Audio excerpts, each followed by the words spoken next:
Alright guys, welcome back. Chapter 2-7. We're going to talk about absolute value functions and transformations. So let's get into some examples. Absolute value function, you guys know what absolute value is, but what does it look like on a graph? That's what we're going to look at first. So we're going to graph y equals absolute value of x, which is your parent function. We're going to be looking at comparing this function to the parent function. Okay, we're going to use our calculator to see some characteristics about absolute value functions, and then we'll get to the vocab down here. So in your calculator, get that out. Let's look at y equals absolute value of x. This is the parent. Okay, now we can do this in your calculator. If you type this in, well, let's do by hand first. If this is y. If x is 1, if you put 1 in here, the absolute value of 1 is 1. If you put 2 in here, absolute value of 2 equals 2. Let's put negative in there. What if you put negative 1 in for x? Absolute value of negative 1 is 1, right? So you're going to get 1. And if I put negative 2, you're going to get 2. And if I put 0 in here, you're going to get 0. Plot those points real quick. 0, 0, 1, 1, 2, 2. Now look what happens. Negative 1, comma 1. So negative 1, 1, negative 2, comma 2, and so on, so on. What you find here is it looks like a B. Okay?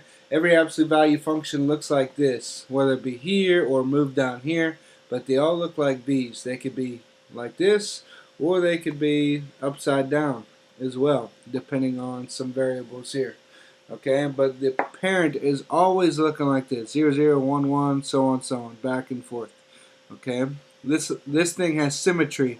If you think about that, if you know that word, the line of symmetry is here, meaning if I folded this graph in half, here would be like the mirror in between. If I folded it, kind of like a butterfly, you fold them on top of each other, the wings. Okay, same idea here.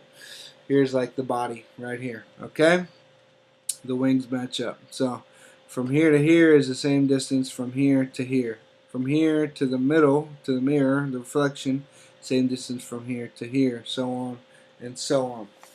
Okay, now what we're going to do is we're going to compare things to this parent.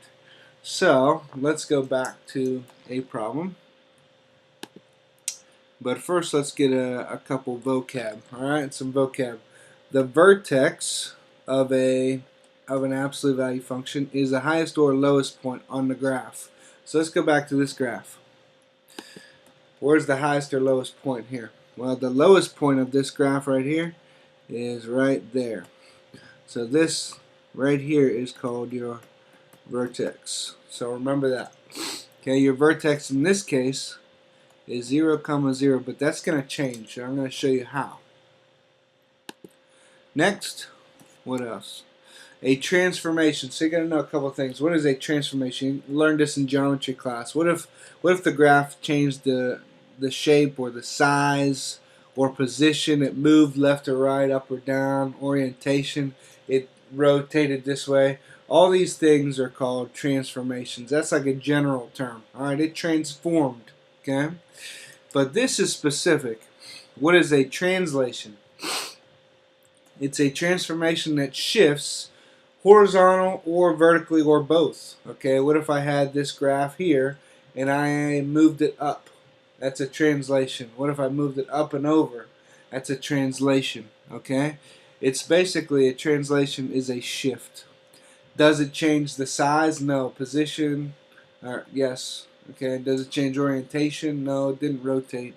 Doesn't change the shape. Everything stays the same except it just shifted. Okay, that's what a translation is.